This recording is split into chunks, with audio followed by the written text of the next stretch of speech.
Ja ste sa niekedy zamysleli, či má masturbácia naozaj zdravotné výhody? Mnoho ľudí má ešte pochybnosti o tomto a s toľkými mýtmi, ktoré sa šíria, je ľahké cítiť sa zmetene alebo dokonca vinný. Ale pravda je taká, že veda už dokázala, že masturbácia môže priniesť rôzne výhody pre telo aj myseľ. Dnes sa dozviete 5 prekvapivých výhod mužskej masturbácie, ako môže prispieť k vášmu zdraviu a pohode. A zostaňte až do konca, pretože posledná výhoda vás môže prekvapiť. Predtým, než sa pustíme do výhod, poďme vyvrátiť niektoré nesprávne presvedčenia. Už ste niekedy počuli niekoho povedať, že masturbácia poškodzuje testosterón, spôsobuje erektilnú dysfunkciu alebo dokonca môže spôsobiť závislosť? Skutočnosť je taká, že nič z toho nebolo dokázané. Štúdie ukazujú, že masturbácia nespôsobuje trvalý pokles hladín testosterónu a nemá negatívny vplyv na sexuálny výkon. Naopak, v mnohých prípadoch môže dokonca pomôcť zlepšiť vaše sexuálne zdravie. Teraz, keď sme si to objasnili, poďme priamo k výhodám. Prvou výhodou je zníženie stresu a úzkosti. Vedeli ste, že masturbácia môže fungovať ako prírodný upokojujúci prostriedok? To sa deje preto, že počas orgazmu mozog uvoľňuje chemické látky ako endorfíny a dopamín, ktoré spôsobujú pocit rozkoše a uvoľnenia. Predstavte si deň plný tlaku v práci, problémy v doprave alebo zodpovednosti, ktoré sa zdajú byť nekonečné. Vaše telo je napäté, vaša myseľ je nepokojná. Masturbácia môže byť jednoduchým a prirodzeným spôsobom, ako uvoľniť tento nahromadený stres, pomáhajúc vám cítiť sa uvoľnenejšie a dokonca lepšie spať. A keď už hovoríme o spánku, to je naša druhá výhoda. Už ste si všimli, že po masturbácii cítite hlboké uvoľnenie a často aj pokojnejší spánok? To sa deje preto, že masturbácia uvoľňuje hormón nazývaný prolaktín, ktorý je zodpovedný za tento pocit uvoľnenia a ospalosti.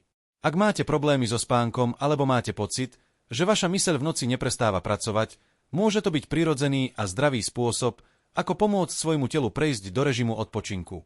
Samozrejme, udržiavanie vyváženej spánkovej rutiny je kľúčové, ale masturbácia môže byť zaujímavým doplnkom na zlepšenie kvality vášho odpočinku. Teraz sa pozrime na výhodu, ktorú mnoho ľudí nepozná – zdravie prostaty. Štúdie naznačujú, že časté ejakulácie môžu znížiť riziko rakoviny prostaty až o 33%.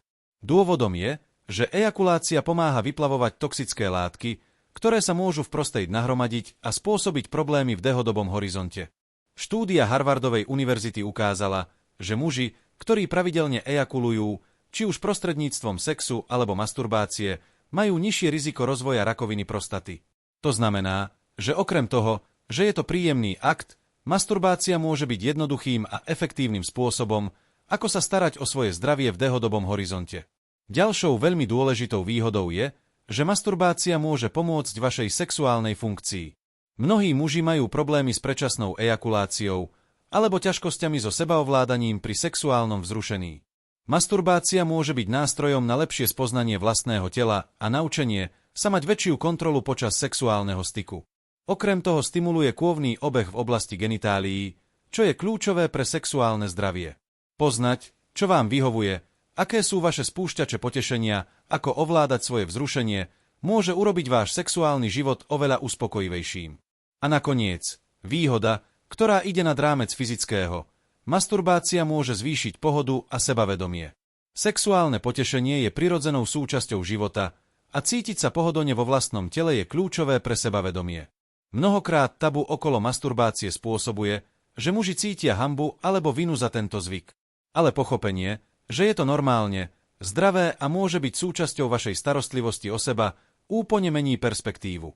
Cítite sa lepšie, uvoľnenejšie a dokonca aj istejšie vo vlastnej koži. Teraz, keď poznáte 5 výhod masturbácie, povedzte mi, ktorá vás najviac prekvapila? Vedeli ste, že to môže ovplyvniť vaše zdravie takto? Zanechajte svoj komentár nižšie.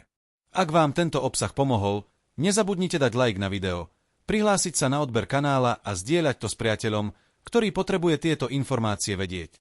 Predsa len, zdravie a pohoda sú témy, ktoré by sme mali všetci brať vážne.